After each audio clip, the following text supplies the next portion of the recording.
ప్రియమైన దేవుని వర్లారా, దేవుడు మనకు అనుగ్రహించిన ఈ యొక్క శ్రేష్టమైన సమయంలో దేవుని యొక్క వాక్యముల నుండి మన ఆత్మీయ జీవితానికి అవసరమైన ఒక ప్రాముఖ్యమైన విషయాన్ని మరి మీతో చెప్పాలని ఆశపడుతున్నా. మరి దేవుడు మాకిచ్చిన తలంతుని ప్రకారంగా వాక్యపు జ్ఞాన ప్రకారముగా అనేక సంగతులు మరి నేర్చుకుని తెలుసుకుని ఆ తెలుసుకున్న సంగతులు పరిశీలించి మరలా మీకు చెప్పడానికి దేవుడు కృప చూపిస్తున్నాడు. ఎందుకంటే వాక్యము చెప్పటం అనేది ముందు మనం దాన్ని తెలుసుకోవాలి, చదవాలి, వినాలి. అప్పుడు ఆ వాక్యాన్ని గురించి మీకు పూర్తిగా చక్కగా మనం చెప్పగలం. వాక్యం చదవకుండా, వాక్యాన్ని మనం ధ్యానించకుండా వాక్యాన్ని మనం చెప్పలేము. మీరు కూడా వాక్యాన్ని వినేటప్పుడు ఆసక్తిగా వినకపోతే మీకు అర్థం కాదు. కనుక మొదటగా వాక్యం అనే యొక్క దేవుని యొక్క మాటలను చెప్పుచున్న మాకు, వినుచున్న మీకు చాలా జాగ్రత్త అండి, ఏకాగ్రత అనేది అవసరం. ఎందుకంటే మన జీవితాలను కాపాడేది, మన జీవితాలను ఫలింపచేసేది, ఆశీర్వదించేది వాక్యమే. వాక్యానికి చాలా బలం ఉంది, చాలా శక్తి ఉంది, చాలా జ్ఞానం ఉంది. కనుక ఈ శక్తిగల మాటలు మనం అసామాన్యంగా, అసాధారణంగా తీసుకోకూడదు, చాలా సీరియస్గా. చాలామంది వాక్యం దగ్గర చాలా సిల్లీగా, జోక్గా, కామెడీగా ఉంటారు. కానీ వాక్యం అండి మనకు దేవుడు ఎలా ఇచ్చాడు తెలుసండి, చాలా సీరియస్గా ఇచ్చాడు. ఎంత సీరియస్గా ఇచ్చాడో ఒక మాట చదివి ముందుకు వెళ్దాం. తిమోతి గారికి రాసిన మొదటి పత్రికలో, తిమోతి గారు రాసిన రెండో పత్రిక అండి, 3వ అధ్యాయము 17వ వచనం. తిమోతి గారికి రాసిన 2వ పత్రిక 3వ అధ్యాయం 17వ వచనం. దైవజనుడు సన్నద్ధుడై ప్రతి సత్కార్యమునకు పూర్ణముగా సిద్ధపడి యుండునట్లు, ఆ మాట అంటలం చేసుకోండి, దైవ ఆవేశము వలన కలిగిన ప్రతి లేఖనము సరిపోతుంది. ఈ మాట మనం ఒక్కసారి ఆలోచిస్తే, దేవుడు తన మాటలు సిల్లీగా, జోక్గా, కామెడీగా, హేళకోళంగా, కాలక్షేపణగా ఇవ్వలే. మరి ఎలా ఇచ్చాడంటే ఆవేశం వలన, దైవావేశము వలన కలిగిన ప్రతి లేఖనం. చాలా ఆవేశంతో ఇచ్చాడంట, చాలా బాధతో ఇచ్చాడు, చాలా వేదంతో ఇచ్చాడు. ఆవేశంతో ఇచ్చిన ఈ మాటలు మనం ఎలా తీసుకోవాలి? మీకే చెప్తాం, ఎగ్జాంపుల్ మీకే. అమ్మ నాన్న సీరియస్గా చెప్పారనుకోండి, కోపంగా చెప్పారంటే, అది కామెడీగా చెప్తే పక్కకి వెళ్ళి మీరే చెప్పండి. మీ అమ్మ నాన్న సీరియస్గా, కోపంగా చెప్పారు, అది పక్కకి వెళ్ళి నవ్వుతూ చెప్పేవానికి ఎలా ఉంటుంది? అంత అసహ్యంగా ఉంటుందండి. ఆ సీరియస్గా చెప్పింది సీరియస్గానే చెప్పాలి, అక్కడ సిల్లీగా చెప్పకూడదు. ఇది లోకంలో మీరు బాగా జీనియస్ అండి, కానీ వాక్యంలో మరి వచ్చేటప్పటికి జీరోలు అయిపోతున్నాం. ఆలోచించండి. ఇక్కడ దైవావేశనం వలన కలిగిన ప్రతి లేఖనమును ఉపదేశించుటకు, ఖండించుటకు, తప్పుదిద్దుటకు, నీతి యందు శిక్ష చేయుటకును ప్రయోజనకరమైనది. దైవజనుడి గురించి, దేవుని వాక్యం చెప్పే సేవకుల గురించి మరి చెబుతూ, అయ్యా నీ వాక్యం చెప్తున్నావు కదా, ఈ వాక్యం ఎటువంటిదో తెలుసా? దేవుని యొక్క ఆవేశం, కోపం నుంచి ఆయన కడుపు రగిలిపోతుంది. ఈ మానవులు దేవుని కోసం బ్రతకట్లేదు, అని ఇష్ట ప్రకారం జీవించట్లేదు. కనుక నీవు కూడా ఎలా చెప్పాలో తెలుసా? ఆ దైవే ఆవేశాన్ని పొందుకున్నవాడువై ఈ ప్రజలకు చెప్పు, బోధించు, గద్దించు, ఖండించు.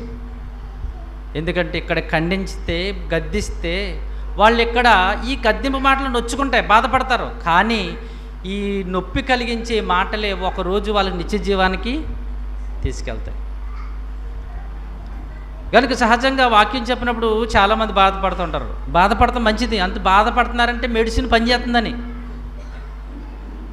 ఏంటి ట్యాబ్లెట్ వేసుకున్నప్పుడు ఎలా ఉంటుంది? తీయగా ఉంటుంది కదమ్మా. ఎలా ఉంటుంది? చేదుగా ఉంటుంది. చేదుగా ఉందంటే పని చేస్తుందంటే. తీయగా ఉండే మెడిసిన్స్ చాలా చేదుగా ఉంటాయి. ఇంజెక్షను నాకొద్దు పరుగు. కానీ ఆ బాధ కొద్దిసేపే, జస్ట్ సెకండ్స్. కానీ అది లోపలికి వెళ్ళిన తర్వాత మనకు చాలా ప్రయోజనం.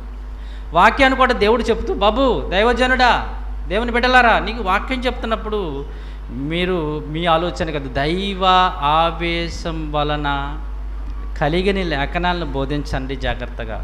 అప్పుడు వాళ్ళు బాధపడినా, వాళ్ళు నొచ్చుకున్నా వాళ్ళకి మేలు, వాళ్ళకి ఆశీర్వాదం, వారు సరి చేసుకుంటారు, వారిని వాక్యం సరైన మార్గంలో నడిపిస్తుంది అని దేవుడు తన భక్తుల ద్వారా తెలియజేస్తున్నారు. మన బైబిల్లో మరి ఇప్పుడు చూపించడానికి సమయం కాదు, కానీ దేవుని యొక్క సేవకులు, అపోస్తులు, ఈవెన్ యేసుక్రీస్తు ప్రభు వారు కూడా బోధించినప్పుడు కొంతమంది ప్రేమతో స్వీకరించారు, కొంతమంది ఆయన ఏం చేశారు, చంపాలని చూశారు, గెంటేయాలని చూశారు, తోలేసేవారు కదండి.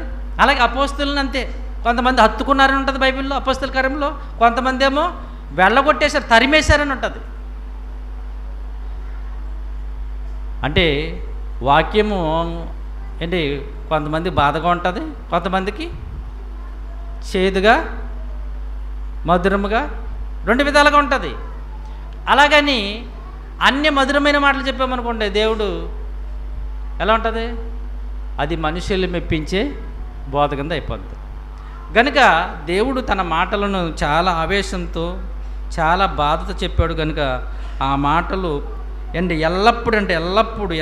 ఎల్లప్పుడు ఈ ఉన్నతమైన, ఈ శ్రేష్టమైన మాటలు చెప్పడానికి సిద్ధపడి ఉండాలి అని దేవుడు అపోస్తలుడైన పౌలు గారి ద్వారా తెలియజేస్తున్నాడు. అయితే ఈరోజు ఒక విషయాన్ని మీకు చెప్పడానికి ముందుగా ఈ మాట మీకు తెలియజేస్తున్నాను. క్రైస్తవులుగా, దేవుని పిల్లలుగా ప్రార్థన జీవితంలో, మన భక్తి జీవితంలో ఏ విధముగా మన మెసలలో కొన్ని విషయాలు ఈరోజు దేవుని వాక్యం నుంచి నేర్చుకుందాం. ఎందుకంటే క్రైస్తవ జీవితం అనేది అండి చాలా విచిత్రంగా ఉంటుంది. ఎలా ఉంటుందంటే అండి, ఇది కూడా చెప్పాడు దేవుడు అని అనిపిస్తూ ఉంటుంది. దేవుడు అండి చాలా చిన్న విషయాన్ని కూడా చాలా సీరియస్గా చెప్తాడండి. అది మనకు చాలా చిన్నది. ఆ చిన్నది అని చెప్పమంటారా? మీకు చెప్తాను జాగ్రత్తగానండి. నిద్రపోయినప్పుడు ఎలా నిద్ర అవ్వాలి? అది కూడా నిద్రపోయినప్పుడు ఎలా నిద్రపోతాం ఏంటి? మా ఇష్టం వచ్చిన నిద్రపోతాం, మా ఇష్టం అన్నారు కదా. ఆ నిద్రపోయినప్పుడు ఎలా నిద్రపోవాలో, ఎలా నిద్రపోవాలో అనేది కూడా దేవుడి గ్రంథంలో రాశాడు. దేవునికి స్తోత్రం. అది ఈరోజు మీకు చెప్పే మాట. ఎందుకంటే దీంట్లో చాలా ప్రమాదం ఉంది. చాలామందికి తెలియక రాత్రులు వారి ఇష్టానుసారంగా నిద్రపోతున్నారు. కానీ ఆ ఇష్టానుసారంగా నిద్రపోతే ఎంత ప్రమాదమో, ఎంత కష్టమో, నష్టమో ఈరోజు వాక్యాన్ని మీరు నేర్చుకోవచ్చు. దేవునికి స్తోత్రం. చూడండి ఎంత గొప్ప దేవుడు. నిద్రపోయి చిన్న విషయాన్ని చెప్పాలి అంత సీరియస్గా, అంటే ఎంత సీరియస్నెస్ ఉందో ఈరోజు మన వాక్యం నుంచి నేర్చుకుందాం. దెస్సలోనికీయులకు రాసిన మొదటి పత్రిక 5వ అధ్యాయం, శ్రద్ధగా ప్రతి ఒక్కరూ వినాలి, చూడండి కూడా అందరూ. 5వ అధ్యాయము 6వ వచనం. కావున ఇక్కడ 3 విషయాలు ఈ మాటల్లో మనకు కనిపిస్తాయి. చూడండి, బైబిల్ ఉన్న వాళ్ళందరూ చూడాలి. బైబిల్ ఉన్న వాళ్ళందరూ, చదువుకున్న వాళ్ళందరూ చూడండి అమ్మా. బైబిల్ ఉన్నాయి, చదువుకున్న వాళ్ళందరూ తీసుకోండి. ఇక్కడ పౌలు గారు చెప్తున్న ఈ మాటలో ఒకే సెంటెన్స్లో 3 అర్థాలు, 3 భాగాలు ఉన్నాయి. ఏంటంటే అవి, ఇతరుల వలె నిద్రపోక. మొదటిది ఇతరుల వలె నిద్రపోక. ఆగుతున్నాను ఇక్కడ. ఇతరుల వలె నిద్రపోక. మరి ఎలా నిద్రపోవాలి ప్రభు? ఇక్కడ చెబుతూ, నిద్రపోతున్న వాళ్ళ గురించి చెబుతూ ఇతరుల వలె నిద్రపోకండి అంటున్నాడు. ప్రభు మరి ఎలా నిద్రవాలి? అది చెప్పాడు. ఇతరుల వలె నిద్ర వద్దు అన్నాడంటే ఎలా నిద్ర అవ్వాలని చెప్పడా ఆయన? కంపల్సరీగా చెప్తాడు. చూసారా? ఇతరుల వలె దేవుని బిడ్డలతో చెప్తున్నాడు, క్రైస్తవులతో చెప్తున్నాడు, విశ్వాసులతో చెప్తున్నాడు. ఓ విశ్వాసులారా, ఇతరుల వలె నిద్రపోక. అంటే మీరు నిద్రపోతున్నారు, కానీ మీరు ఎలా నిద్రపోతున్నారు? ఇతరుల వలె నిద్రపోతున్నారు. అలా నిద్రొద్దు. మీరు ఇతరుల వలె నిద్రపోక, మొదటిది. రెండవది మెలకువగా ఉండి. రెండవది ఏంటి? ఇతరుల వలె నిద్రపోకూడదు. రెండవది మెలకువగా ఉండండి. మూడవది మత్తులము కాక. మూడవది ఎలా ఉండాలంటే ఈ నిద్రలో ఈ మూడు వచ్చేస్తుంటాయండి. ఇతరుల వల్ల నిద్రపోకండి, మెలకువగా ఉండండి, మత్తులుగా ఉండకండి. తర్వాత మనం ఆలోచిద్దాం. ఇతరుల వల్ల నిద్రపోవడం అనేది తర్వాత ఆలోచిస్తాం. మెలకువగా ఉండటం ఏంటి? రెండోది చెప్తున్నాను.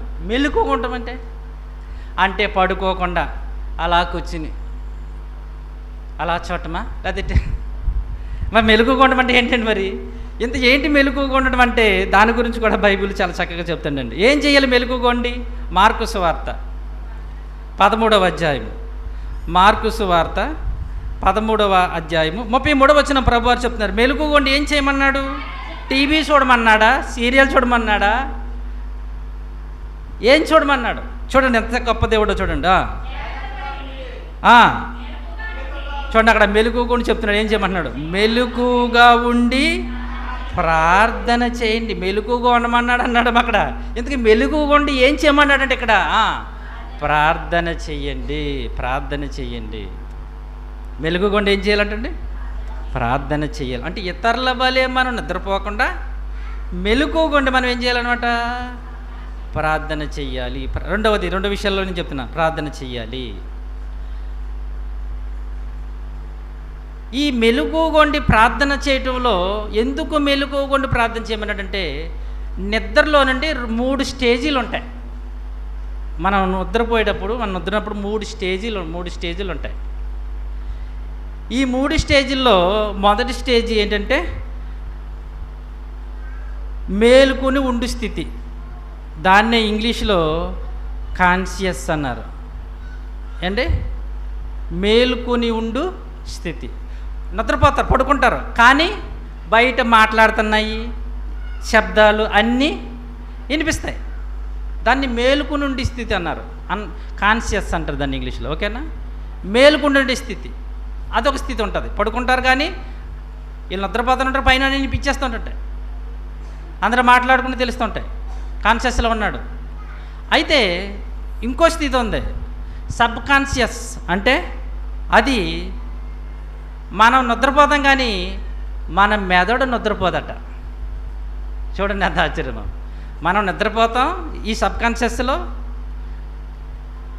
మన శరీరం నిద్రపోతాం కానీ మన మెదడు అంటండి పని చేస్తుందంట. మన మెదడు ఏం చేస్తుంది? పని చేస్తుంది. దీంట్లో గురించి మళ్ళీ వివరిస్తాను మీకు. మూడవది ఏంటంటే అన్కాన్షియస్. కోమా అంటారు చూసారా?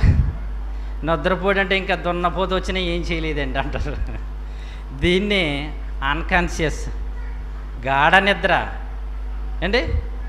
చాలా మరి అస్సలు మెలకు ఉంటుంది. ఎంత కొట్టేసినా మెలకు రాదు. మొత్తం ఏమైపోతున్నా ప్రపంచం వాళ్ళకి ఏం అర్థం కాదు. దీన్ని ఏమన్నారంటే అన్కాన్షియస్ అంటారు. ఈ విషయాన్ని ఒక శాస్త్రవేత్త అండి, సిగ్మండ్ ఫ్రాయిడ్ అంటే ఆయన పేరండి, మొన్నే తెలిసింది నాకు.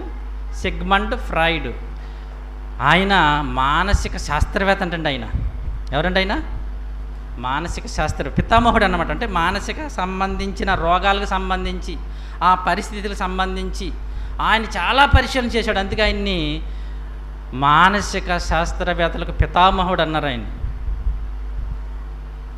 ఆయన ఈ మనుషులలో ఉన్న మనసుల గురించి, ఆలోచనల గురించి, మనుషులు ఏంటి ఇలా ఆలోచిస్తున్నారు, ఏంటి ఇలాగ బ్రతుకుతున్నారు, ఇలా క్రూయల్ మైండ్ అంటే భయంకరమైన ఆలోచనలు ఎందుకు వస్తున్నాయి, మనుషులు ఒకటి ఎందుకు చంపేస్తున్నాడు, వాడికి ఈ ఆలోచన రావడానికి కారణం ఏంటి, ఇలాగా ఎన్నో పరిశోధనలు చేశాడు అన్నమాట ఆయన. అందుకే ఆయన పితామహుడు అయిపోయాడు. చాలా సంగతులు చెప్పాడంట. ఆయన చెప్పిన వీటిలోనే ఇవి, ఏది? Conscious, sub conscious, unconscious. అంటే మెలకువగా ఉండే స్థితి ఏంటి. రెండవది నిద్రపోతాం కానీ మనం ఎవరు నిద్రపోరు? మన మెదడు నిద్రపోదు. మూడవది అన్కాన్షియస్లోను మొత్తం అసలు ఏమీ మెలకు ఉండదు, మొత్తం గాఢ నిద్ర అన్నమాట. ఏ నిద్ర అది? గాఢ నిద్ర. ఈ 3 విషయాల్లో మనం 2 విషయాలు మరలా సబ్ కాన్షియస్ గురించి, అన్కాన్షియస్ గురించి మనం నేర్చుకుందాం. ఎందుకంటే కాన్షియస్ అంటే మెలకు ఉంటుంది, మనం ఏం జరుగుతున్నా తెలుస్తూ ఉంటాయి. కానీ మనం నిద్రపోయి మన మెదడు మెలుగుకొండే స్థితి, ఈ స్థితిలో ఏం జరుగుతుంది అంటే ప్రియమైన దేవుని వర్లరా, ఇది చాలా ప్రాముఖ్యం. ఇదే క్రైస్తవులకు చాలా చాలా ప్రాముఖ్యం. నేను చెప్పాను కదా, మెలుకోకుండా ప్రార్థన చేయమన్నానే. ఈ మెలుకోకుండా ప్రార్థన చేయడం వల్ల ఏమవుతుందంటే, ఈ సబ్కాన్షియస్ విషయంలో ఈ స్టేజిలో అంటే మన మెదడు పనిచేస్తూ మన శరీరం నిద్రపోయి ఈ స్టేజ్లో ఏంటంటే కళలు వస్తాయంటండి. కళలు వస్తాయి. మీకు వచ్చిన ఎవరికైనా కళలు, దర్శనాలు, కళలు. ఈ కళలు అనేవి ఏ స్టేజ్లో వస్తాయి తెలుసండి? అన్కాన్షియస్ స్టేజ్లో రావంట, గాఢ నిద్ర స్టేజ్లో రావట. ఏ స్టేజ్లో వస్తాయి తెలుసా? ఈ యొక్క మన మెదడు మెలకువగా ఉండి మన శరీరం నిద్రపోతామే, దీన్ని సబ్కాన్షియస్ అన్నారు. ఈ స్థితిలో మనకు కళలు, దర్శనాలు వస్తాయంటండి. అయితే ఈ మూడోది ఉందే, ఈ స్థితిలో ఏమవుతుందో తెలుసా? ఇది చాలా డేంజర్ పరిస్థితి అండి. ఎందుకో తెలుసా? చాలామంది నిద్రపోయినప్పుడు మీ గుండెలు బరువు అయిపోయినప్పుడు ఎవరో వచ్చి గుద్దేస్తున్నట్టు మీ పీక నొక్కేసినట్టు ఉంటుంది చూసారా? ఎవరికైనా వచ్చింది ఎప్పుడన్నా? ఈ స్టేజీయే. పీక నొక్కేసారు, ఎవరో నా గుండెల మీద కూర్చున్నారు, బాబోయ్ అంటారు చూసారా? ఊపిరి పీల్చుకోలేకపోతుందని బాబోయ్ అంటారు చూసారా? ఏ స్టేజీ తెలిసింది? ఇది ఈ అన్కాన్షియస్ స్టేజీయే. ఎందుకు ఈ స్టేజీలో మరి అలాగుంటుందంటే అది కూడా మీకు చెప్తాను. ఆ అన్కాన్షియస్, ఆ గాఢమైన నిద్ర ఎందుకు వస్తుంది కూడా బైబిల్లో దేవుడు చెప్పాడండి. చెప్పకుండా ఏమి విడిచిపెట్టాడు దేవుడు. అందుకనే ఇక్కడ ఈ రెండవ స్టేజీలో ఉన్నామే. ఈ రెండవ స్టేజీ అనేది, ఈ సబ్కాన్షియస్ అనేది స్టేజీలో మెలకువగా ఉంటాం మనం. ఏది మెలకువగా ఉండాలి, ఎలా మెలకువగా ఉంటే ప్రార్థన చేయాలో తెలుసా? మనం నిద్రపోయినప్పుడు, నా మాట జాగ్రత్తగా, మనం నిద్రపోయినప్పుడు ఏం చేయాలి తెలుసండి? ప్రార్థన చేసుకుంటూ ధ్యానించుకుంటూ నిద్రలోకి వెళ్ళాలి. అప్పుడు ఏమవుతుందో తెలుసండి? అప్పుడు మనకు వచ్చే దర్శనాలు, మనకు వచ్చే స్వప్నాల కళలు ఉన్నాయి చూసారా, అన్ని దైవకంగా మంచిగా ఉంటాయి. మీకు చూపిస్తాను, రెఫరెన్స్లు ఉన్నాయి. అంటే మనం పండుకునేటప్పుడు పేకల వరకు తినేసి అని తేనిపులు వచ్చేసినట్టుగా పడుకోకూడదట. చెప్తాను అది కూడా ఎందుకు పడుకుంటే ఏమవుతుందో. మనం పడుకునేటప్పుడు ప్రియమైన దేవుని వల్లరా ప్రార్థన చేసుకుంటా. ఒకవేళ నీకు మోకరించలేని స్థితి లేనప్పుడు కూడా జస్ట్ ఆ పడుకునే దేవానికి స్తోత్రం, వందనాలు, దేవానికి స్తోత్రం అంటూ నీ ధ్యాస ఎవరి మీద ఉండాలి? పడుకుంటున్నప్పుడు దేవుని మీద ఉంటూ ఆయన ప్రార్థించుకుంటూ నిద్రలోకి వెళ్ళిపోవాలి. అప్పుడు ఏం జరుగుతుంది తెలుసండి? కళలు అనేవి, స్వప్నాలు అనేవి, దర్శనాలు అనేవి ఉంటాయి. చాలా ప్రశాంతంగా ఉంటుంది. బైబిల్ నుంచి చూద్దాం. చూడండి, భక్తులు పడుకున్నప్పుడు ఏ విధంగా పడుకుంటున్నారో, వారి దర్శనాలు ఎప్పుడు వచ్చినాయో దానియేలు గ్రంథము వాక్యాన్ని చూద్దాం. 4వ అధ్యాయము, దానియేలు గారు రాసిన గ్రంథంలో 4వ అధ్యాయము 10వ వచనాన్ని ఒకసారి మీరు చూడగలిగితే అందరూ తీసుకోవాలి, అందరూ తీసుకోనండి. దానియేలు గారు రాసిన గ్రంథం 4వ అధ్యాయము 10వ వచనం. నేను నా పడక మీద పరుండియుండగా నాకు ఈ దర్శనము కలిగింది. ఎప్పుడు కలిగిందంటండి? పడుకున్నప్పుడు. మరి పండుకున్నప్పుడు ఎలా పండుకున్నాడు ఈయన? ఎలా పడుకున్నాడు? అలా ధ్యానిస్తూ, అలాగ దేవుణ్ణి తలంచుకుంటూ, అలాగ మనస్సును దేవుని వైపెట్టు, అలా దేవుని యొక్క తలంపుల్లో ఉండి అలా పండుకున్నప్పుడు ఇంకేమొచ్చినాయి అంట? దర్శనాలు కలిగినాయి అంట. ఏం కలిగినాయి అంటండి? దర్శనాలు కలిగినాయి, కళలు వచ్చినాయి.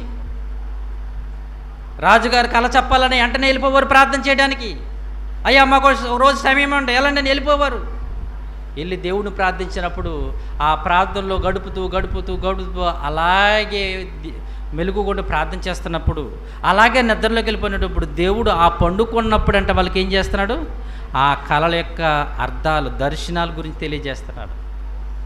క్రైస్తవులకు, దేవుని పిల్లలుగా ప్రభువారు చెబుతూ మెలుగుగొండి ప్రార్థన చేయండి అని ఎందుకన్నాడంటే, మెలుగుగొండి ప్రార్థన చేయడం వల్ల మన ఆత్మ ఎంత ఫలభరితంగా ఉంటుంది. మనకు వచ్చే దర్శనాలు, కళలు అండి చాలా ఉన్నతంగా, ఆశీర్వాదకరంగా, దీవెనకరంగా, మన ఆరోగ్యానికి మేలుకరంగా ఉంటాయి.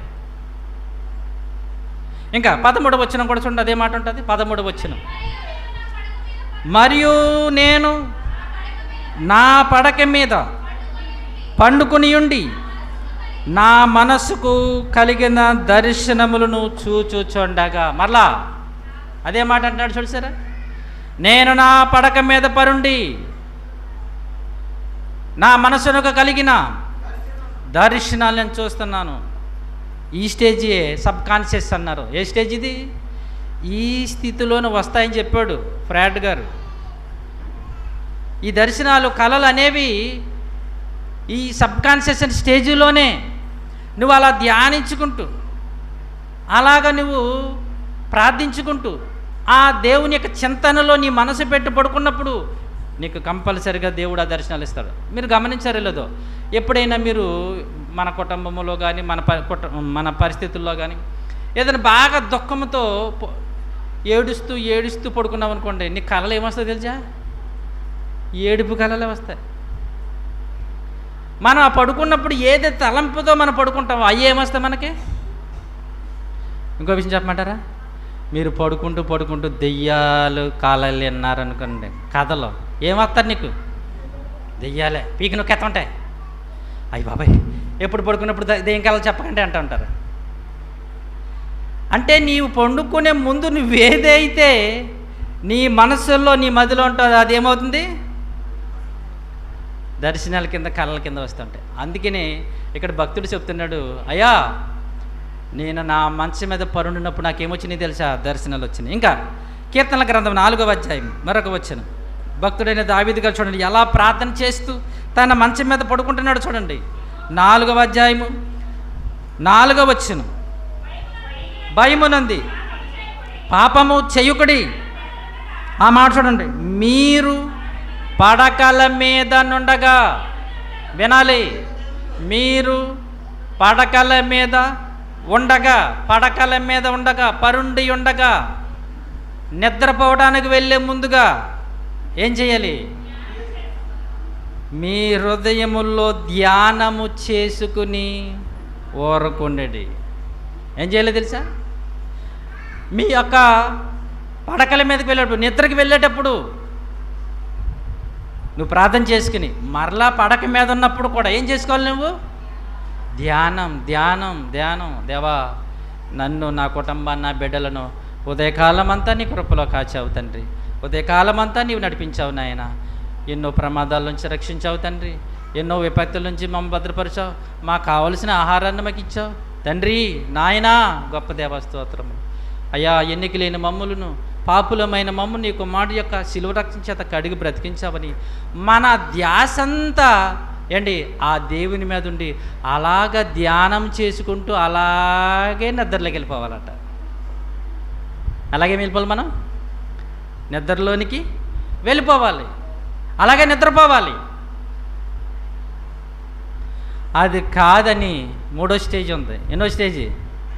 3వ స్టేజ్ అన్కాన్షియస్, గాఢ నిద్ర. ఇది ఎలాగొస్తుంది? ఇది అలాగే ఈ గాఢ నిద్ర ఎలా వస్తుందంటే, అందుకే ఇందాక మనం మొదటగా చదివిన దాంట్లో ఇతరుల వలె నిద్రపోక మెలకువగా ఉండి మత్తులుమ కాకయుందమంటున్నాడు. ఆ 3 పదాల్లో మీరు చూస్తే ఇతరుల వలె. ఇంతకీ ఇతరులు ఏం చేస్తారంటే, ఈ 3వ దాన్ని కనెక్ట్ చేస్తే మత్తులుగా ఉంటారు. ఎలా ఉంటారు వాళ్ళు? మత్తులుగా. వాళ్ళకి దైవ చింతన, దేవుని చింతన, దేవుని భయము ఏముండదు. దొరికింది కదా అని మొత్తం 3-4 పూటలు ఒకసారి కొట్టేసి మళ్ళీ రేపు దొరకదు, రేపు బతుకుతామో ఉండము అన్నట్టుగా ఇతరులు ఎలా నిద్రపోతారంటే మత్తులుగా నిద్రపోతారు. మత్తు ఎలాగొస్తుంది అని మనం చూస్తే అది కూడా బైబిల్లో చాలా చక్కగా దేవుడు మనకు తెలుపుతున్నాడు. చూడండి, లూకా శుభవార్త 21వ అధ్యాయం. మత్తు అనేది ఎలా వస్తుంది?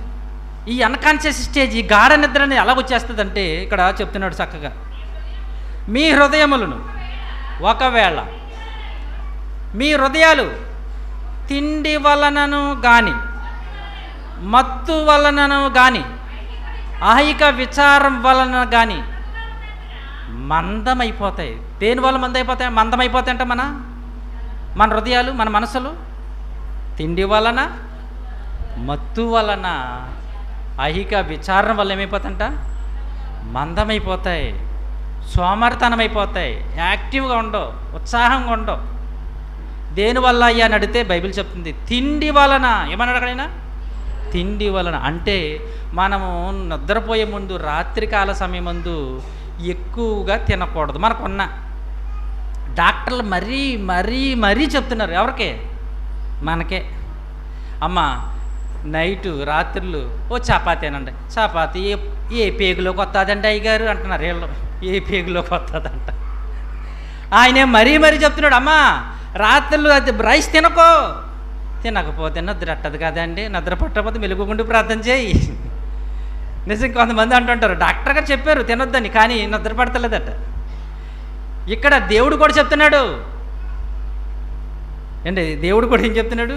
నిద్రపోవారు ఎప్పుడు నిద్రపోతారంట? ఎఫెసీయులకు రాసిన పత్రిక 5వ అధ్యాయము. ఈ మాట అక్కడ చేపెట్టండి, మరి ఇక్కడికి రండి. ఎఫెసీయులకు రాసిన పత్రిక 5వ అధ్యాయము 18వ వచనం నుండి. మరియు మద్యముతో మత్తులై ఉండకుడి, అందులో దుర్వ్యాపారము. మద్యములు ఏముందంటే మత్తు. మద్యములు ఏముందంటండి? మత్తు ఉంది అంటే తిండిలో కూడా మత్తు ఉంది. ఉండదా? మద్యంలోనేనా? తిండిలో కూడా ఏముంది? ఆ మత్తు ఉంది. మందమైపోతాం. మీరు నైట్ పడుకునేప్పుడు గమనించండి, మీరు తక్కువగా తిని పడుకోండి, ఫుల్గా తినేసి పడుకోండి. ఎలా ఉంటుంది? ఫుల్గా తినేస్తే వెంటనే ఉన్నత వచ్చేస్తుందండి, బరువైపోద్ది, మందమైపోద్ది మన శరీరం. ఇంకా చూడండి వెళ్ళిపోతారు మరో లోకం.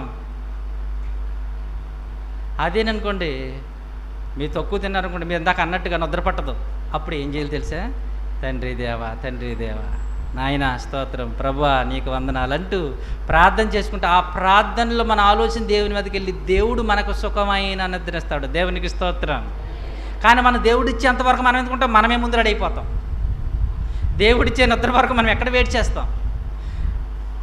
దేవుడిచ్చే సుఖవంతమైన ఆనందకరమైన చక్కటి దర్శనాలతో చక్కటి కళలు తెచ్చే ఆ పరిస్థితి కోసం మనం ఎక్కడ ఎదురు చూస్తాం? అందుకే ప్రభువు చెప్తున్నారు, మెలకువగా ఉండి ప్రార్థన చేయండి. మెలకువగా ఉండండి, మెలకువగా ఉండండి. ఎందుకు మెలకువగా ఉండండి అంటే నిద్రపోవద్దని కాదు, అక్కడ మెలకువగా ఉండండి, నిద్రపోవద్దని కాదు.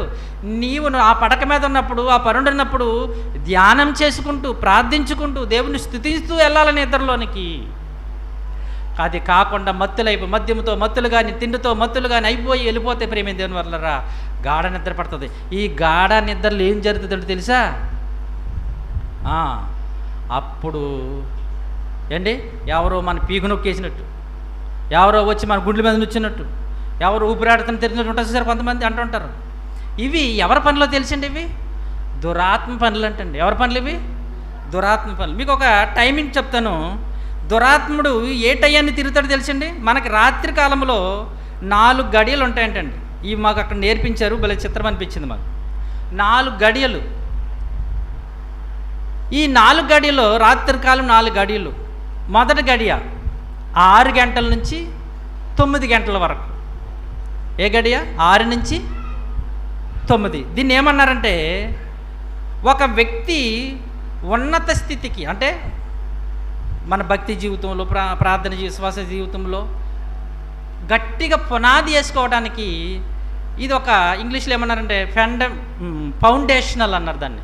ఫౌండేషన్ అంటే పునాది టైం అంటే ప్రార్థన చేయడానికి 4 స్టేజీల్లో మొదటి స్టేజ్ 6 నుండి 9 వరకు ఒక స్టేజ్. ఇది ఏంటి? ఫౌండేషనల్ అంటే పునాది, మౌలిక సాధన. మనము ఎక్కువగా ప్రార్థన చేసుకోవడానికి మన యొక్క ఆధ్యాత్మిక స్థితిని అభివృద్ధి చేసుకుని ప్రార్థన చేసుకునే టైం అంట. ఏది? 6 to 9.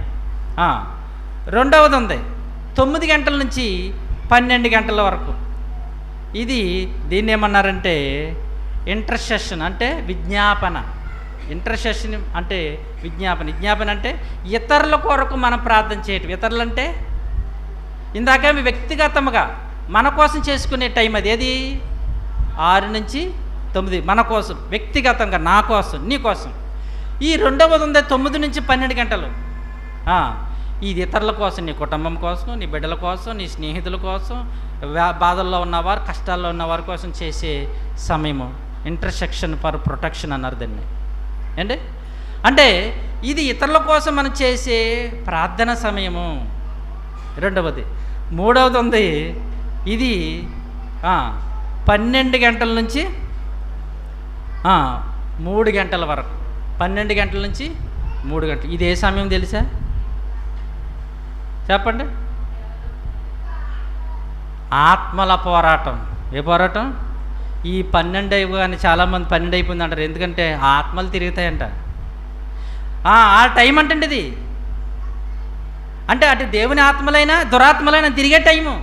అందుకే 12 అవ్వగానే అంట ఏంటయ్యి కుక్కలు.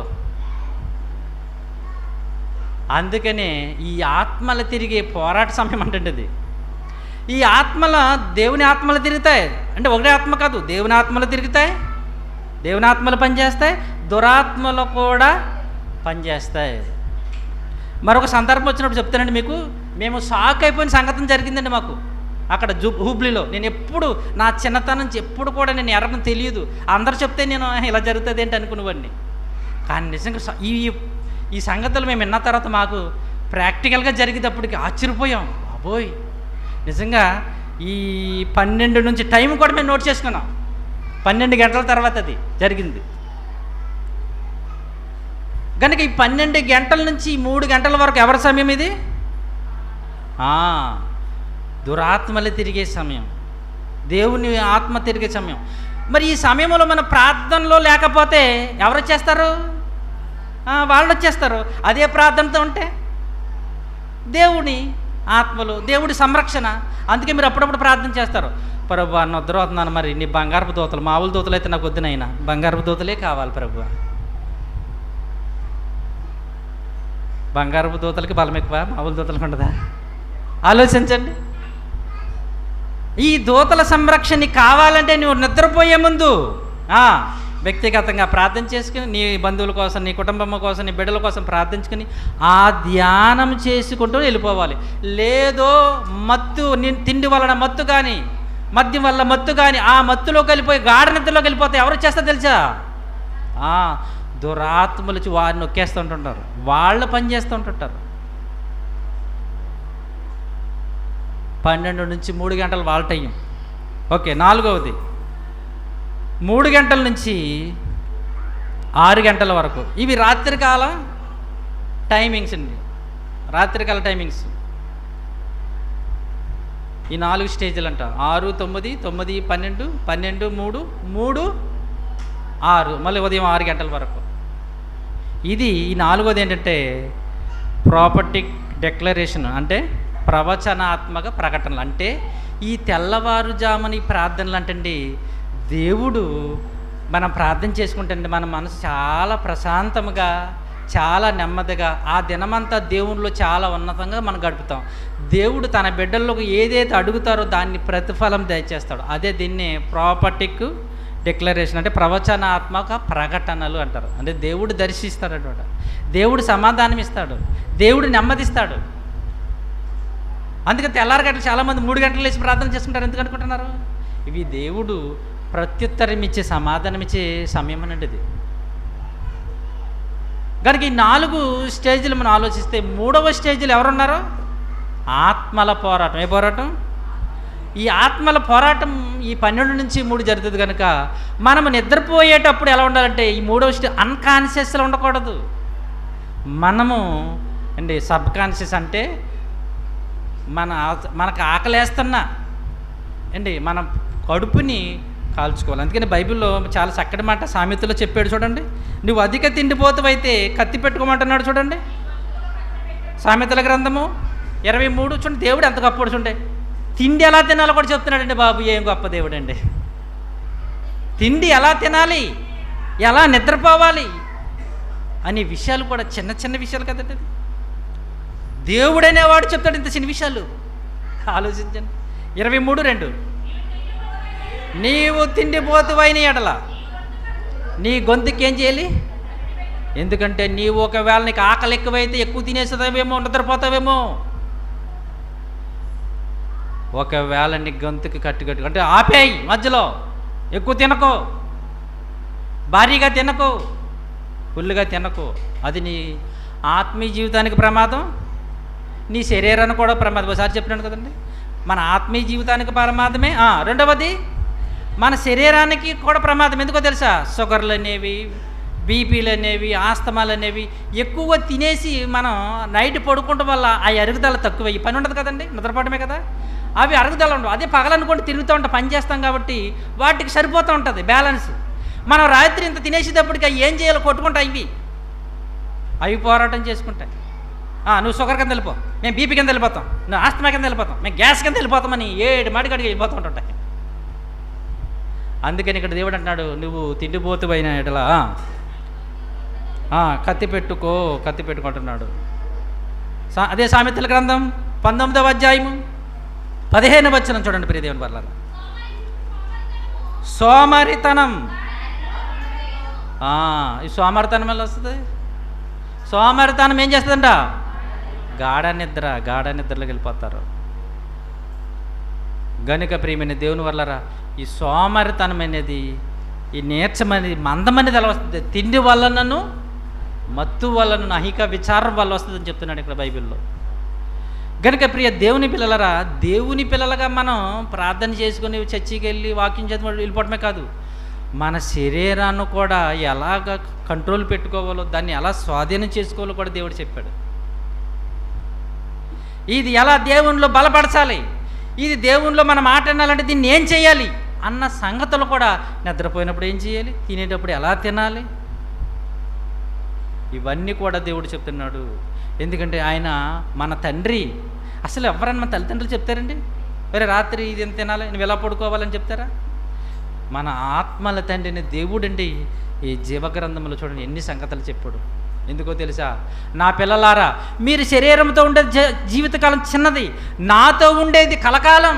మీరు నా దగ్గరికి రావాలి. ఆ శరీరంలో మాయలో పడిపోయి నరకానికి వెళ్ళడం నాకు ఇష్టం లేదు. మీరు నా దగ్గరికి రావాలంటే నేను ఆ శరీరాన్ని మీరు ఎలా కంట్రోల్ చేసుకోవాలో, అదుపు చేసుకోవాలో, నా మాటల మీరు ప్రకారం బ్రతకాలో, అదిగో ఈ గ్రంథంలో రాసి పెడుతున్నానే, జాగ్రత్తగా వినండి. ఈ గ్రంథంలో మీకు చెప్తున్నాను, జాగ్రత్తగా నేర్చుకోండి, వినండి, దాని ప్రకారంగా ఫాలో అయిపోండి, అనుసరించండి, వెళ్ళిపోండి. మీ శరీరం మీ ఆధీనంలో ఉంటుంది, మీ ఆత్మ దేవుల్లో బలంగా ఉంటుంది. మీరు జీవితాన్ని ముగించిన తర్వాత నా దగ్గరికి వస్తారు.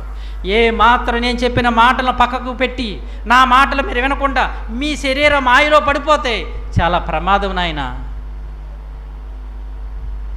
అని దేవుడండి మనకు తెలియజేస్తున్నాడు. అందుకనే మెలకువగా ఉండి ఏం చేయాలో తెలుసా? మనం ప్రార్థన చేయండి. అక్కడ మరొక మాట ప్రభువు చెప్పారు, మీరు శోధనలో ప్రవేశింపకుండానట్లు,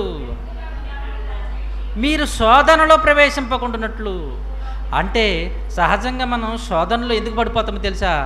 ఆ మెలకువ ప్రార్థన లేక, ఆ మెలకువ కలిగి ప్రార్థన లేకపోవడం వల్ల శోధనలో పడిపోతాం. ప్రభువారు మరీ చెప్తున్నాడు శిష్యులతో, ఓ శిష్యులారా, మీరు శోధనని జయించాలంటే, శోధనని ఎదిరించాలంటే మీరు మెలకువగొండి ప్రార్థన చేయండి. వాళ్ళు ఏం చేస్తున్నారు? అప్పటికే ఫుల్గా మెక్కేశారు. మత్తు వచ్చేస్తుందంటే ఎంత ఆపుకుందామని నాకు తెలియదు. ఆ ప్రభువారికి అర్థమైపోయింది, వీళ్ళు బాగా తినేశారు. ఏంటది? పస్కా బల్ల. ఏ బల్ల? అదే ఆ రోజే కదమ్మా. పస్కా బల్ల అంటే ఏం చేస్తారు? ఒక మేకనో గొర్రెనో బాగా కాల్చుకుని చక్కగా లెగ్ పీసులు చక్కగా తిని, రొట్టెలు తిని చక్కగా తినేశారు.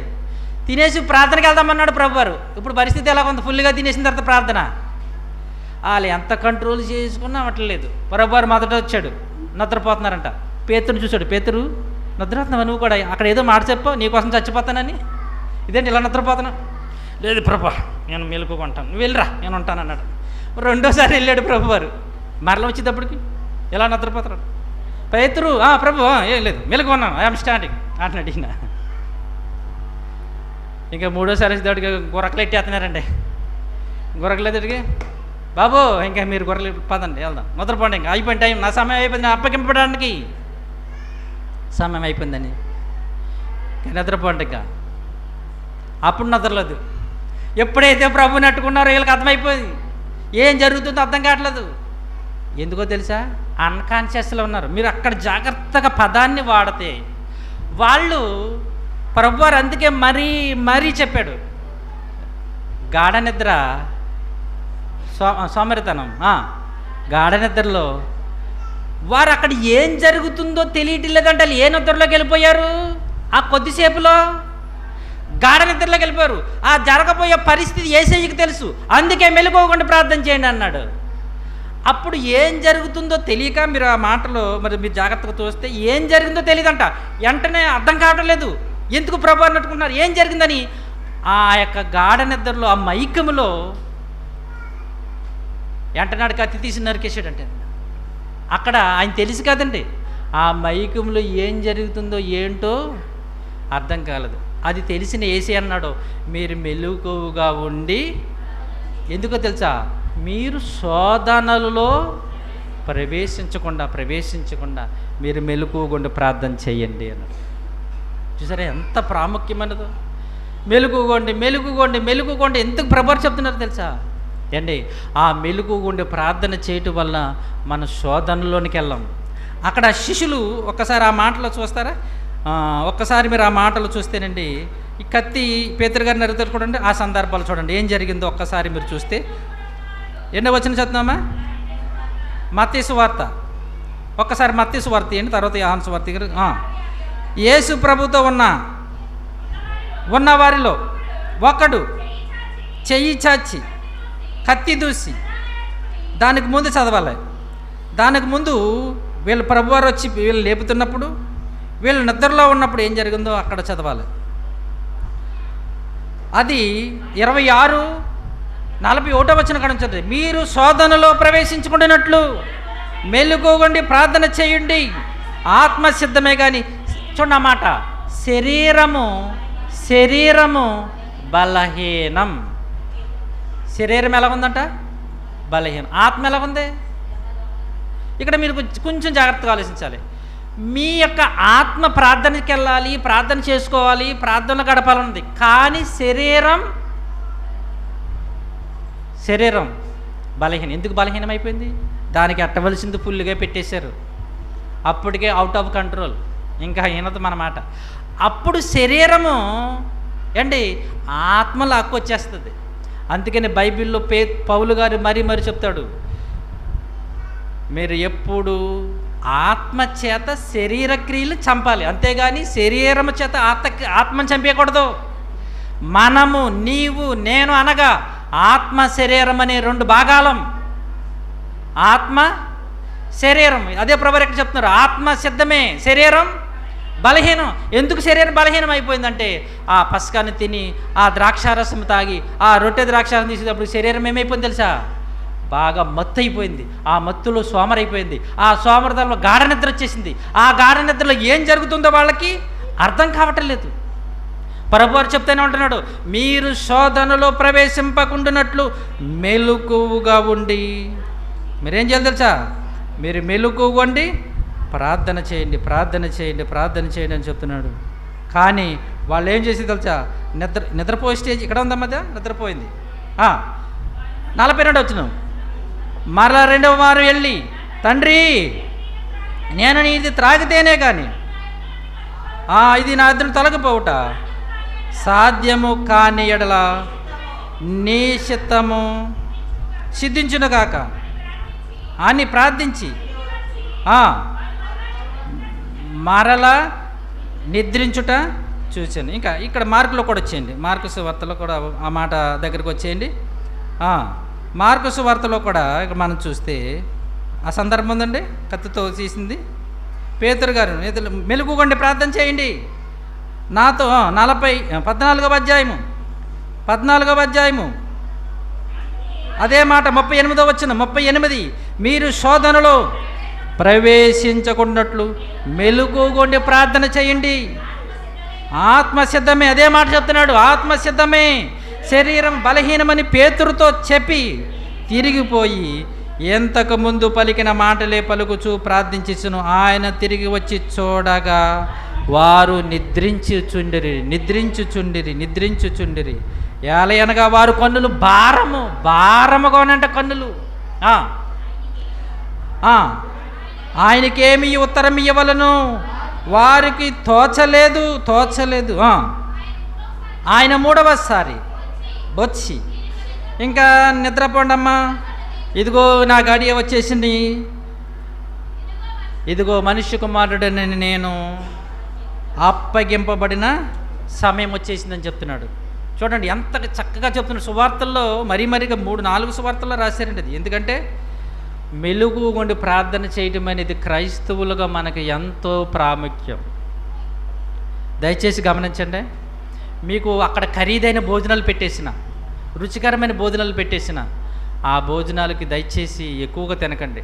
ఇంకా ఆకలి ఉన్నప్పుడే, ఇంకా కడుపు నిండక మునిపి అక్కడ ఏం చేయాలి తెలుసా, మనం ఆపేసుకోవాలి. అది మన ఆత్మీయ జీవితానికి ప్లస్ మన శరీరానికి. ఎందుకంటే అక్కడ చేపలు పెట్టారు, మటన్ పెట్టారు, గుడ్లు పెట్టారు, ఏంటి ఇలా పెట్టేశారు, తినేయండి వేసేయండి అని అనుకోండి, వేసేసామనుకోండి అటు మా శరీరానికి అవన్నీ పెట్టేసిన తర్వాత ఎలాగ అరగాలో వానికి దానికి శరీరం సరిపోదు. అదే పగలనుకో తిరుగుతూ ఉంటాం, చెమట పడుతుంది, పని చేస్తాం, అరుగుతుంది. నైట్ ఏం అరుగుతుంది, ఏం పని చేస్తుంది అడగాలి. అందుకని బైబిల్లో మరీ చెప్తాడంటే దేవుడు, ఈ రాత్రికాల సమయంలో మత్తుగా ఉండేవారు జాగ్రత్త, మీరు ఇతరుల వలె మత్తులుగా నిద్రపోవద్దు, మెలుగుగా ఉండే నిద్రపోండి. దేవునికి స్తోత్రం.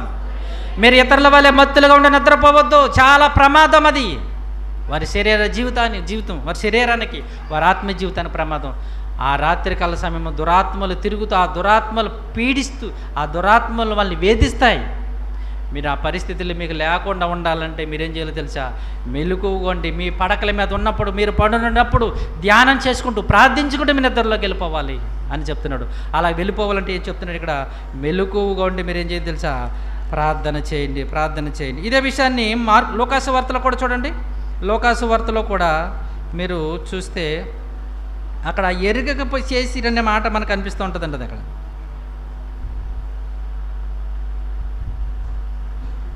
22వ అధ్యాయము 22వ అధ్యాయము 22వ అధ్యాయము ఎన్నో వచనం చదువుతున్నారు, 46వ వచనం.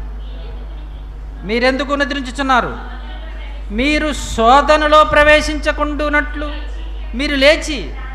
ప్రభువారు ఎంత గొప్పవాడు చూడండి. నిద్రపోతున్నారంట, నిద్రపోయిన వారిని లేపి, మీరు ఎందుకు నిద్రపోతున్నారు, లేవండి, గో ప్రార్థన చేయండి అని నిద్రించుచున్న వారిని, మీరు ఎందుకు నిద్రించుచున్నారు, లేండి, మీరు శోధనలో ప్రవేశించుకుంటున్నట్లు లేచి ప్రార్థన చేయడని వారితో చెప్పాను.